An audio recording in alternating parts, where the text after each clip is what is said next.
بینەرانی ئازیزی NRT ئەم کاتە و هەموو کاتێکتان باش. تاوتوی ئەمڕۆمان تایبەتە بە قسەکردن لەسەر کۆبوونەوەی دوێنەی سەرۆکی هەرێم لەگەڵ نوێنەرانی کورد لە حکوومەت و پارلەمانی عێراق. وەکو دەزانین سێ پارلەمانتاری گۆڕانیش بە نوێنەرایەتی بزوتنەوەکەیان لەو کۆبوونەوەیەدا بەشدار بوون و ئەمەش لێدوان و پەرچەکردداری جیاوازی لێکەوتەوە، چ لەسەر ئاستی بزوتنەوەکە و چ لەسەر ئاستی ڕایگشتیش. بۆ قسەکردن لەسەر کۆبوونەوەکە و مەسلەی بەشداریکردنی گۆڕان میوانداری کاک سەردار عەبدوڵڵامان کردووە پارلەمانتاری گۆڕان لە پارلەمانی عێراق. کاک سەردار بەخێر بیت. گەر لەوێ دەست پێ بکەین، تۆ وەکو یەکێک لە بەشداربووانی کۆبوونەوەکە تێڕوانینت چییە بۆ ئەو کۆبوونەوەیە؟ بەڵێ هەڵبەتە کۆبوونەوە باشە، ئێمە پێکەوە کۆ ببینەوە باشە و گرنگیشە کۆبوونەوە شتی لێ بکەوێتەوە. ئێمە ناکرێت مقاتعی یەکتر بکەین. ئێمە لە وڵاتێکا پێکەوەژین، سراعی سیاسیشمان هەیە پێکەوە، مشتەرەکاتیشمان هەیە پێکەوە. یعنی مشتەرەکات هی گۆڕان و پارتی نییە، هی گۆڕان و یەکێتی نییە، هی کۆمەڵی ئیسلامی و یەکگرتوویان کۆمەڵ لەگەڵ پارتی نییە. مشتەرەکاتی میلەتێکە کە بەرژەوەندی میلەتێکە، سەرتاسەری جیهان، سەرتاسەری میلەتانی جیهان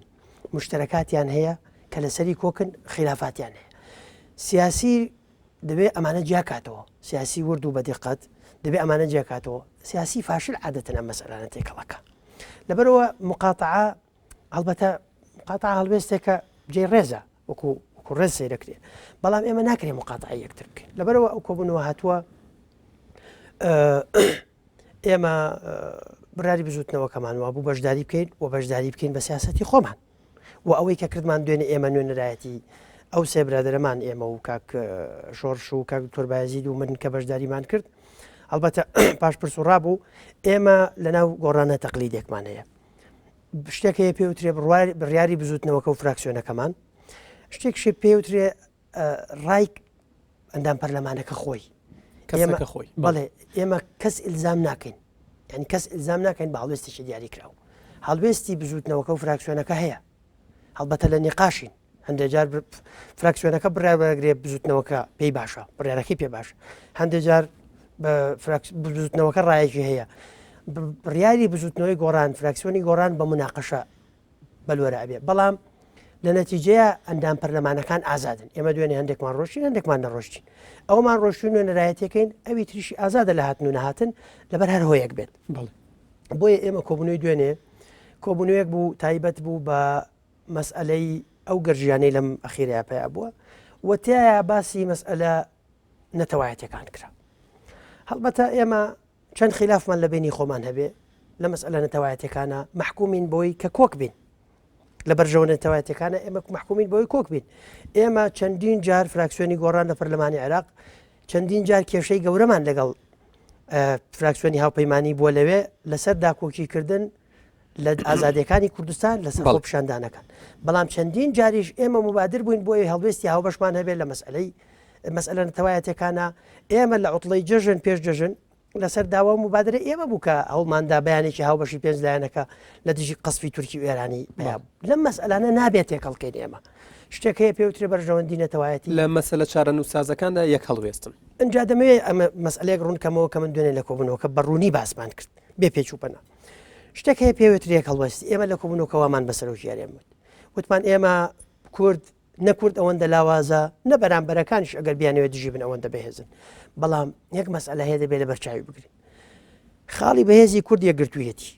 خاڵی لاوازی کورد پەرت و بڵاویەتی. ئەم مەسئلەیە پێویستی بەڕوونکردنەوە هەیە. ئێمە دوێنێ پرسیارمان کرد لە کۆبوونەوەکە وتمان ئاوامان تەرا کرد کە پێم خۆشە ئەم ئەوەی کە هەڵوێستی گۆڕان بۆ لە کۆبوونەوەکە دوێنێ بۆ بینەرانی بەڕێز و بۆ ئێوەی ڕوونکەوە بزانێت. ئێمە بە سەرۆکیارێمان و دوتمان ئێوە باسی یەک هەڵوێستیەکەن و باسی یەک ڕیزیەکەن، جیاوازیەک لە بینی یەک هەڵوێستی و یەک ڕیزیەیە شەرحمان کرد. وتمان یەک هەڵوێستی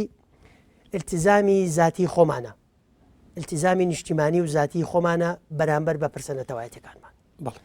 کۆبینەوە لەگەڵتان، کۆ نەبینەوە، بین بۆ ئێرە، خلافمان هەبێت، دۆست بین، ناکۆک بین، شەڕمان هەبێت لە مەسئلە نەتەوایەتەکانە یەکین چونکە ئەو بەرژەوەندی نەتەوەیە وعیمان پێەیە، پێویستمان بۆ نێدانیشتنی اتفاقی لەسەرکەین. بۆیە ئێمە هەمومان پێکەوە لەو مەسئلانە حاڵەتی یەک هەڵوێستیمان هەیە، بمانەوە نەمانەوە هەمانە. بەڵام ئایا مەفهومەکەی تر کە یەک ڕیزیە ئێمە یەک ڕیزیمان هەیە؟ نەخێر پێم وانە یەک ڕیزیمان هەیە لە ناوخۆی هەرێمی کوردستان. دوێنێ من باسی یەک ڕیزی کورد دەکەم. کورد یەک ڕیزە لە بینی خۆیان لە کۆبوونەوەکە دوێنێ وتمان نەخێر کورد یەک ڕیز نییە چونکە یەک ریزی شعار نییە یەک ریزی قسەی بریق و باق نییە یەک ریزی اتفاقاتە یەک ریزی ئالیاتە یەک ریزی یەکتر خوێندنەوەیە یەک ریزی التزامکردنە یەک ریزی قبولکردنی مفهومی مشارەکەت و یەکتر قبولکردنە بۆیە بە ئستیغرابەوە بە سەرۆکی هەرێممان و دووتمان ئێمە زۆرمان لا سەیرە کە ئێوە لێرە گلەی لە بەغا ئەکەن نەڵێن بەغا بڕای بە شەراکەت و بڕای بە شەراکەت نییە و التزام بە التیفاقاتەوە ناکە لێمان پرسین وتمان بۆ ئێوە خۆتان بڕواتان بە شەراکەت هەیە لە کوردستانە بۆ ئێوە خۆتان لە کوردستانە اتفاقات جێبەجێ ئەەکەن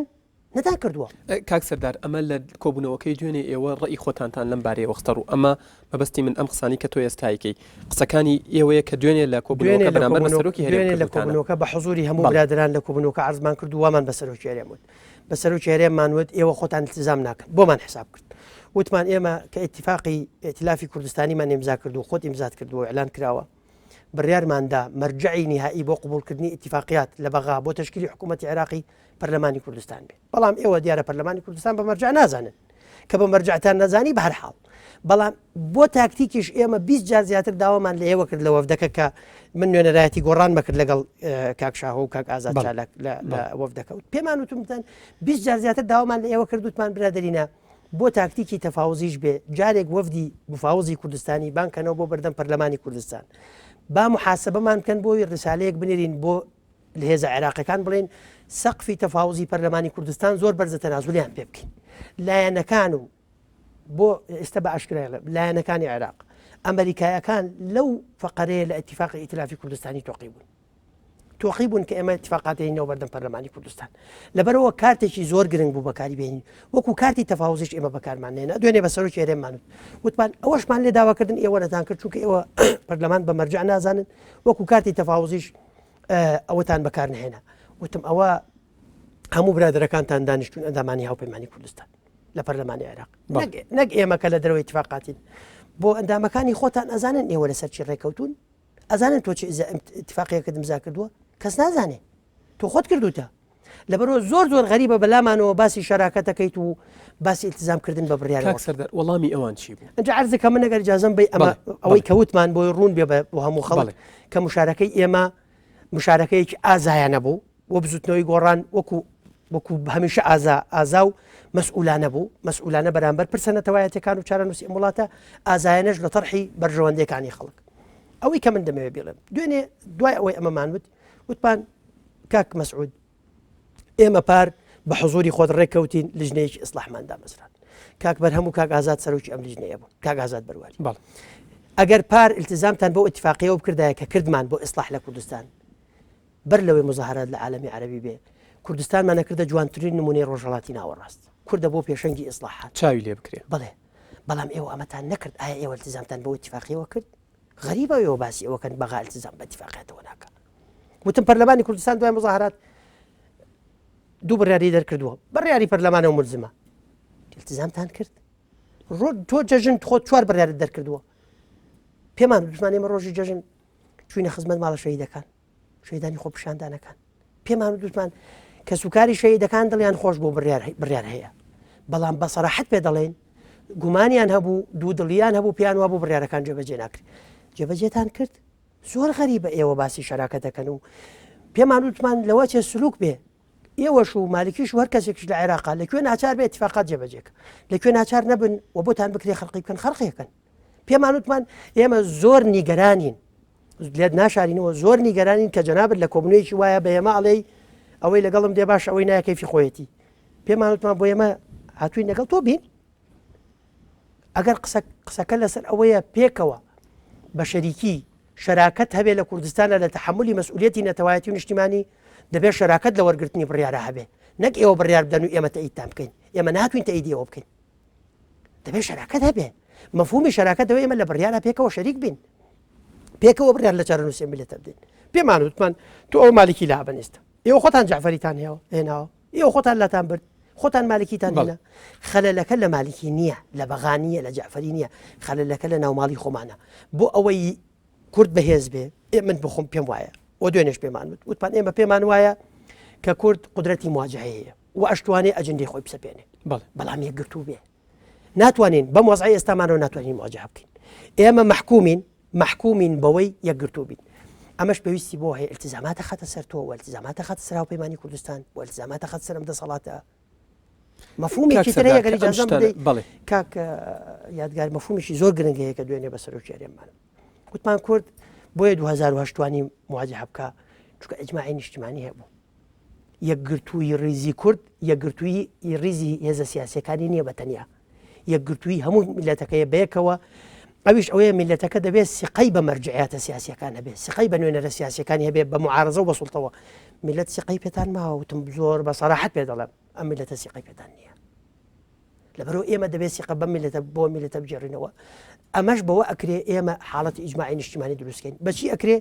بەوە ئەکرێ ناوماڵی خۆمان چاکەین بەوە کرێ ناوماڵی خۆمان چاکەین لە ناوماڵی خۆمان ئازادیەکان چاکەین چاکسازی بکەین ئیسلاحکەین خۆمان بەفهومی شەراکەت بچەسپێنین ئیمانی پێ بکەین یەکتر قبولکەین و ئەنجا جێبەجێکەین هەڵبەتە ئێمە قسەمان زۆر کرد لە کۆبوونەوەی دوێنەیە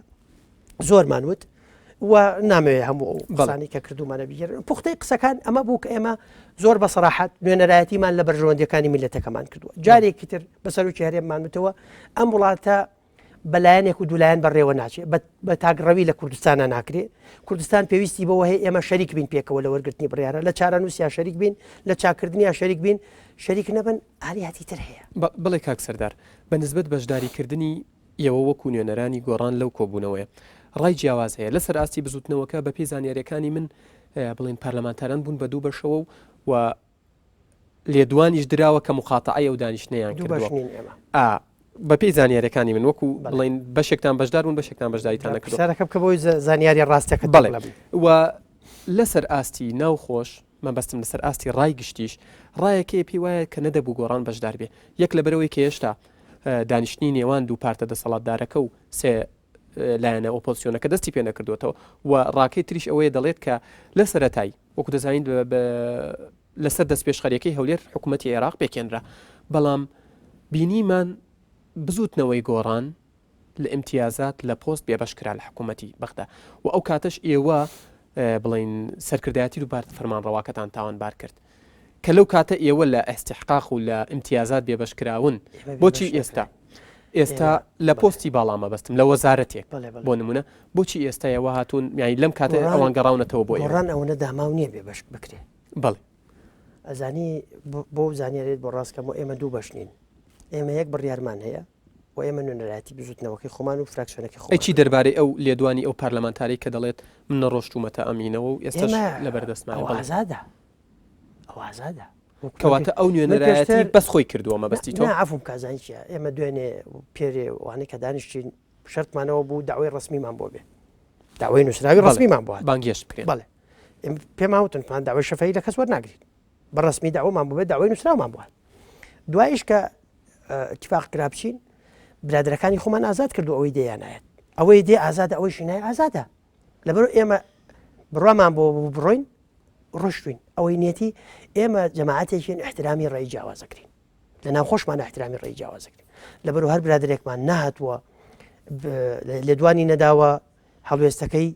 ڕەنگە تەئیدی ئێمە بکە ڕەنگە تەئیدی ئێمە نەکە هەڵوێستەکەی محتەرەمە ئەوەشی دێر لێدوانی داوە دیسانەوە هەڵوێستەکەی محتەرەمە و ئازادە بەڵام سوپاست دەکەم کە ئەو مەسەلەی دیسانەکە ئێمە بێبەش نەکراین ئێمە بڕیارماندا بەشداری نەکەین شەرتێک هەبوو کە ئێمە بچینەوە ناو ئیتیلافی کوردستانی چیمان دەوێت بۆمانە وەزارەتێک نەدوشمان بەرەکەوت پۆستی تریشمان بەرەکەوت خۆتان نەتانویست ئێمە نەک نەمانویست موقفێکی مەبدەئی ڕوونمان هەبوو پێمان وتمان ئێمە مەرجعیاتی ئەم میلەتە ڕوونا مەرجعیاتی تاکە کەس قبوڵ ناکەین کۆتایی هاتووە ئیتیلافی کوردستانی بەنسبەت ئێمە و مەرجع نییە سەرۆکی هەرێم بەنسبەت ئێمە و مەرجع نییە مەرجعیاتی ڕوون هەیە گەلی کوردستان لە هەڵبژاردنە بڕیاری دا و مەرجعیاتەکان دابشکە تعدودیت هەیە لە مەرجعیاتە حاڵەتی تعدودیت قبوڵەکەن پێکەوە کارەکەین قبوڵی ناکەن ئێمە تاگڕەوی لە هیچ کەسێک قبوڵ ناکەین ئێمە نوێنەرایەتی ملەتێکی ئازاکەین ملەتێکی نوێنەرایەتی ملەتێکی وشارەکەین بۆ ئەوە دەنگی پێداوین و متمانی پێداوین ئێمە لەو ئاستین ئێمە ئەوەندە داماو نین کاکیاتکار بێبەش بکرێن و ئێمە موقفێکی مەبدەئی بووە دیسانەوە یەکشت پێڵێ بڵێ من سوپاس دەکەم کە مەسئلەیەت باس کرد چونکە خاڵێک هەیە ئێستا گەردی قەت بدەیت جەنابەت و بینەرانی بە ڕێزیشتی قەت بدەن گۆڕان ئێمە دڵ کۆبوونەوەی دوێنێ بە خێر و شەڕ باسی ئەومان نەکرد ئێوە کاتی خۆی ئەو موقفەتان لەگەڵ ئێمە بووە چونکە لای گۆڕان کێشەکەم دەستکەوتی حزبی نییە لای گۆڕان ئەوە نییە من وەزارەتە جادو وەزارەت وەرەگرم یا وەرناگرم. ئێمە کێشەمان لەگەڵ ئەم دەسەڵاتە کێشەی سیاسیە، کێشەمانە لەسەر ئازادیەکان، کێشەمانە لەسەر کەرامەتی هاوڵاتیەکانمان، کێشەمانە لەسەر دیموکراسی، کێشەمانە لەسەر شەفافیت، کێشەمانە لەسەر ئەوەی کە ئەم حکوومەتە دەستگاکانی حکوومەت و کۆمەلگا بە کۆمەلگای مەدەنی و بە بازار و بە بزنسەوە ئازادکەین لە دەسەڵات و هەیمەنی حیزب و کەواتە بە خاتری هەموو ئەو خاڵانەی تۆش ماردت ئێوە دوێنێ بەشداریتان کرد نەک بە خاتری ئەوەی پشتگیری لە سەرۆکی هەرێم مەسعود بارزانی بکەن چونکە چاودێرێک پێی وایە دەڵێت شەڕەکە لە نێوان سەرۆکی هەرێم و نووری مالکیدایە نەک لە لێوان کورد و عەرەب. من جارێکتر ئەوە بۆ تاکید دەکەمەوە دوێنێ ئێمە بە سەراحەت بە سەرۆکی هەرێممان و دووتمان ئێمە بۆ نهاتوین تەئیدی تۆ بکەین، ئێمە تەئیدی تۆ ناکەین، بەرژەوەندی نەتەوایەتی هەیە،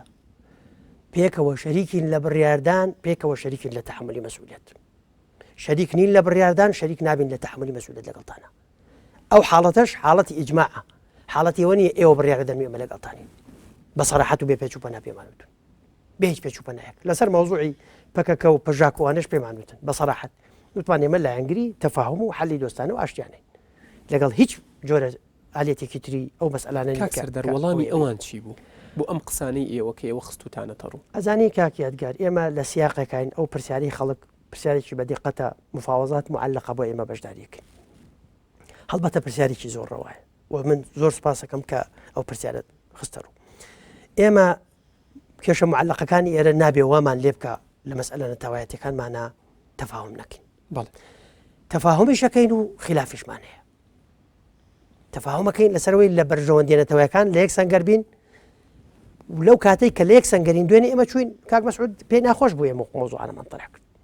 کێمە کۆبوونیەکە بۆ بەغا بۆ مۆزوعی بەغا باس کراوە باسی ئەوەشی کردوتی ئێمە لەم ڕۆژانە کۆبوونێکی ترەکەین بۆ چارەسەرکردنی ئەو مەسەلانەی کە هەیە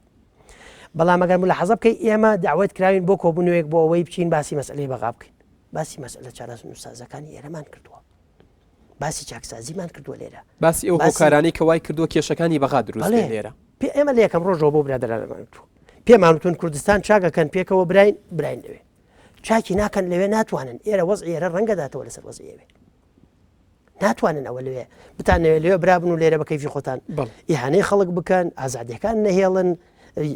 یاسا پێشێل بکەن سەروەت و سامانی وڵات بۆ خۆتان بەرن ئەمانە قبوڵ ناکرێ یا ئەم وڵاتە چاکەکەین بەیەکەوە چاکەکەین ئەگەر پێکەوە چاکی نەکەین گەلی کوردستان ڕێی خۆیە بێ ئیرادەی گەلی کوردستان گەلێکی داماونیە گەلێکی زیندوو ئازایە هیچ دیکتاتۆر و داگیرکەرە لە بە درێژایی مێژوو نەیتوانێت چۆکی پێدا بدە بەڵام ئەم گەلێکی وشیارە بە سەبرە بەڵام ئازایە کاک سەردار سێ لە کێشە هەرە گەورەکانی نێوان بەغدا و هەرێم مەسەلەی مادەی 140 لەگەڵ پێشمەرگە لەگەڵ ئەوەی بەم دوایە دیسان باسی دەدەکرێتەوە یاسای نەوتوخاس بەڵام ئەوەی تێبینی دەکرێت کە گرچی دەکەوێتە نێوان هەرێم و ناوەندەوە زیاتر لەسەر مەسەلەی نەوتوغازەکەیە هۆکاری ئەمە چییە؟ ئایا ئەمە ئەواگەینە کە مەسەلەی نەوتوغازەکە لە مەسەلەی پێشمەرگە و مادەی 140 گرنگتر بن یاخود چییە؟ حەزەکەم ڕای تۆ بزانم. ئەزانی کۆمەڵی کێشەی ئاڵۆز لە عێراقا هەیە لە بینی ئێمە وەکو کورد و لایەنەکانی تر بۆ لە بینی ئەو برادرانەی هاوپەیمانی و لایەنەکانی تری عێراق دوو لایەنەیە زۆر ئاڵۆزە لە ڕاستیە لە بەرنامەیەکی وە ئەمانە لە یەک ناکرێتەوە خەمی ئەوەما کە بەنەوەیەک باسیکەین ئاڵۆستریکەین چونکە بەڕاستی وەختی ڕوونکردنەوەی مەسەلەیە بەسەراحە دەڵێم ئێمە برادرانە ئەوەندەی جددیەتیان لەسەر مەسئلەی نەوت هەیە ئەوەندە جددیەتیان لەسەر مەسەلەکانی تر نییە لەبەر ئەوە ئەو ئیحاء لای خەڵک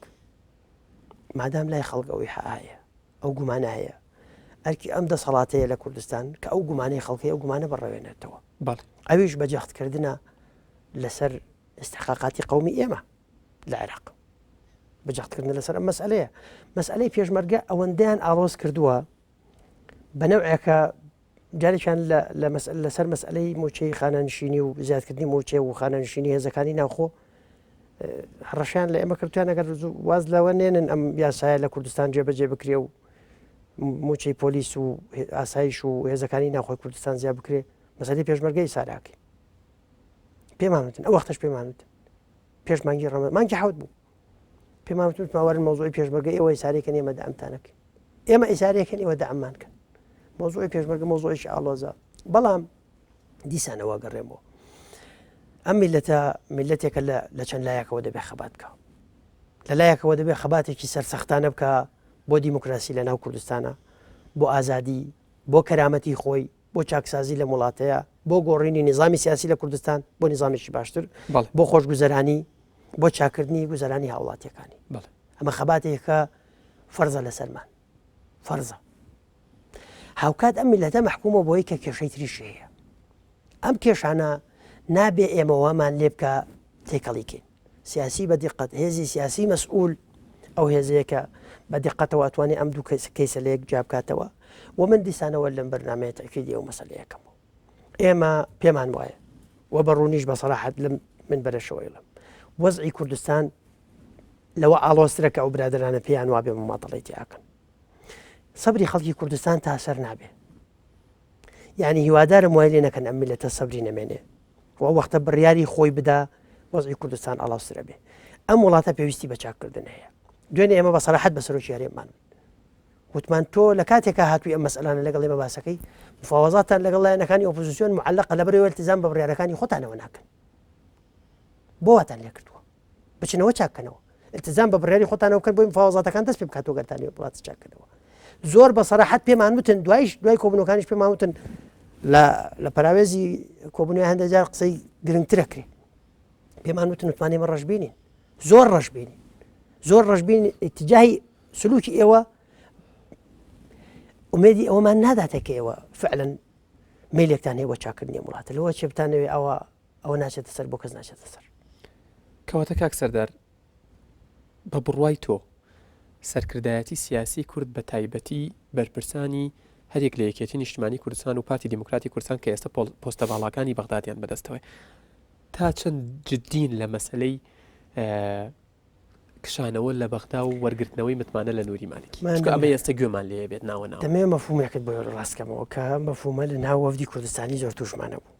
زۆر جا برادران و برادرانێکی پارتی هەنوت بگەڕێنەوە بۆ قیادە ئەو نێ ڕاحات بوون پێشتر قیادە دیار بوو دوو شەخص بوون جارێکیان لە کۆبوونێکە پێمان وتمان ئەرێکە کە ئەوەی زۆر لەیم قیادەمە بەستان کێیە وتیان ئاخر کاک مەسعود و مامجارتم کاکەم قیادی کورد مەسعود کاک مەسعود و مامجلال نین قیادی کوردە گەرەتانەوە بەس زعیمی لایەنەکان حسابیکەن کاک مەسعود و مامجلال لە کاک نەوشیروانە مامۆستا عەلی باپیرە مامۆستا سەلاح چونکە خەڵکی کوردستان بڕیاری داوە ئەمانە نوێنەرایەتی بکەن سەرکردایەتی سیاسی کورد ئەو مەفهومە تەقلیدی جارانیان یەکسان بوو بە مامجلال یا کاک مەسعود یا سەرکردایەتیێکی پارتی ئەوە گەلی کوردستان ئەو مەفهومە تەقلیدی کۆتایی پێێنەوە سەرکردایەتی سیاسی کورد ئێمەشین بۆی ئەم مەسئلە تێکەڵ نەکەین من کێشەکە لەوەیان نابینم کە مالکی لا ئابین یا لا نابین دوێنێش ئەمەمان بە سەراحەت بێت دوای لە مالکی چێکین دوێنێ بە سەرۆکی هەرێممان وتمان ئەوە تۆ ئەم کۆبوونەوەت داوەت کردووە تۆ بەس لە ئەزمەیە داوەتی کۆبوونەوەکەی ئەی دوایم ئەزمەیە چێکین ئەرکەکان کۆتاییان دێ ئەو ئەرکەنەتەوەی هاو بەشانە کۆتاییان دێ باشەوە مالکیتان لابرد یەکێکی ترتان هێنا ئێمە ناوماڵی خۆمان چاک نەکەین خۆمان بە قووت نەبین هەر کەسێک بینی دەرەقەتی ئەرکەکانمان ناین ئەمەش مەرجی هەیە پێشمەرجی هەیە پێشمەرجەکەی ئەوەیە وەزعی کوردستان چاک بکرێ پێشمەرجەکە ئەوەیە بڕوایان بەش ئەم برادرانە کە چی نەکەن بۆ شەراکەت لە عێراقا خۆیان لە کوردستانە بڕوایان بە شەراکەتە بێ خۆیان یەکتر بخوێننەوە بەرامبەرەکانیان بخوێننەوە خۆیان لەو برجە عاجی لە دەسەڵات هەیەە بێنە خوارەوە خۆیان لەو هەموو گەندەڵی و لەو هەموو تەجاوزاتی کرێتە سەر ئازادیەکان لەوەی کە تەسیس بۆ سلوکی دیکتاتۆریان ناکەن لە کوردستانە دەبێت لەوە بێنە خوارەوە یان بێن چاکسازیەکی ڕاستەقینە بکەن بە شەراکەت لەگەڵ خەڵکی کوردستان و نوێنەرەکانی تری خەڵکی کوردستانە یان ئەو وەختە بڕوا بکە گەلی کوردستان نەچاوەڕێی یاعاز لە ئێمە و لە خەڵکی تر ناکە بەڵێ کاک سەردار دوا پرسیارم گەر بە کورتی وەڵامم بیتەوە ئەمڕۆ سەرۆکی لیستی هاوپەیمانی کوردستانی لە پارلەمانی بەغداد دەڵێت دوای کۆبوونەوەکەمان لەگەڵ سەرۆکی هەرێم سەرکردایەتی سیاسی کورد وەکو خۆ دوتت ئێوەش مەسجێک یاخود نامەیەک ئاراستەی نووری مالکی ئەکەن و چاوەڕێی وەڵامی ئەوەکەن ئێوە وەکو بزوتنەوەی گۆڕان وەکو نوێنەرانتان کە بەشدار بوون لەو کۆبوونەوە تا چەند ئاگداری ناوەڕۆکی ئەم مێسجەیان ئەم نامەیەن و تا چەند گەشتبینن بەوەی کە ڕێکەوتنەکان یعنی هێشتا هیوایەکی تیاماوە بۆی بێ بگەن و گەر بە کورتی وەڵامم بیت دوێنێ مەرجمان ئەوە بوو کە بەو بەلاغە کۆتایی دەرچوو مەرجمانەوە بوو جەخت بکاتەوە سەر مەسئلە نەتەوایەتەکانی کەرکووک و ناوچە دابڕاوەکان و کێشاڵ بەسێردراوەکان شەرتمان ئەوە بوو بۆی تەئیدی ئەو بەلاغە بکەین ئەوە شەرتمان بوو ئەوەی تێکراوە دوێنێ مناقەشە زۆر کرا لەسەر مەسئلەی وەفد بڕوا نەڕوا کەی بڕوا هەندێک ڕێیان وا بوو زوو هەندێک ڕێیان وا بوو درەنگە دوایی لەسەر ئەوە ڕێککەوتین پاش مناقەشەیەکی زۆر بەلاغەکە دەرەچێت مەسجێک لەلاوە بۆ مالیکیان نێردرێ ئەڵێن ئێمە وەفد نانێرین بۆ مفاوەزاتکردنەوە وەفد نێرین بزانین ئەو مەسئلانەی خلافی لەسەرە جێبەجەیەکەی یانە جێبەجەیەکەی وەفد نێرین بۆ قسەکردن لەسەروی چۆن جێبەجێکرد جێبەجێ ناکەی وەفد نانێرین ئەو وەختە لكل حادث حديث دوێنێ لەسەر ئەمە ڕێککەوتین بمبورە لە بڵین لە کۆنتترۆلە واگەداریان کردمەوە کە پەیوەندیەکی زۆر کراوە دەیانەوێت وەڵامی پرسیارێک لە جەنابەت بزانن بە نسبەت موچەی هێزەکانی ناوخۆوە هێزەکانی ناوخۆی کوردستانەوە ئایا ئەم بڕیارە چۆتە بواری جێبەجێکردنەوە بۆ کوردستان جێبەجەیەکرێ و زیاد کراوە یاخودنە سوپاس دەکەم زۆر پرسیارێکی گرنگە هەرچەندە پەیوەندی بە پرسیاری هاوڵاتیانە ئێمە دەیکەین خەڵکە ئێمە ئەمانە جواب ئیشی ئێمە ئەوەی خزمەتی ئەوان بکەین بڵێ ئەم مانگینۆیە زیادەی موچە و خانەنشینەکە سەرفەکری بەڵێ ئەوەی کە ئێمە مانگی چواری حوت یاساکەمان لە پەرلەمان دەنگمان لەسەردا ئەلبەتە لەیەکی 2011 حسابەکری هەشتمانگی ڕابردووش بۆیان تعویزەکرێتەوە بە ئەقساط زیادەکە ئەم قرارە و ئەم قانونە بە هەموو حکومێک کوردستان ئەگرێتەوە لە بەردوو مەسئلە یەکێکیان ئەم مەسئلانە بۆ هەموو عێراق دەرەچێت میاسانە دوو مەسئلەیەکی گرنگ هەیە کە زۆر گرنگە هەموو هاوڵاتیەک بیزانێ هەر شتێک ئەم زیادەیە ئەچێتە بابی نەفقاتەوە لە میزانە هەر نەفقاتێک لە عێراق زیاد بکە هەر نەفقاتێک زیاد بکە لە سا حەڤەی ئەو زیادەی نەفقاتەکە دێتە سەر میزانی هەرێمی کوردستان بێ ئەوەی سەردار شەڕی بۆ بکە کاک نەوشیروان بیکە مامجلال بیکە کاک مەسعود بیکە پێویستی بە شەڕی کەس نییە چەسپیوە سیاقێکە ئالێتێکی ڕۆتینیە خۆی ئێستا من ئیزافەیەکی تریشەکەمان ئیجازەم بێ ئێمە لە پەرلەمان دەنگمان لەسەر یاسای وەزارەتی پەروەردەی عێراقدا لەوێش بڕیاردراوە 150,000 دیناری مەقطوع بۆ هەموو منتەسبینی وەزارەتی پەروەردە زیاد بکرێت مەقطوعە ئەم زیادەیە کە لە میزانەی ئیتیحادی ئەخرێتە سەر میزانی وەزارەتی پەروەردە زیادەکەی کە زیادەیە لە نەفقات لە 170 ئەو زیادەیە دێتە هەرێمی کوردستان بۆیە هیوادارم لێرە شەوە پەیامێک بە حکوومەتی هەرێمە نێرم هیوادارم دووری خەینەوە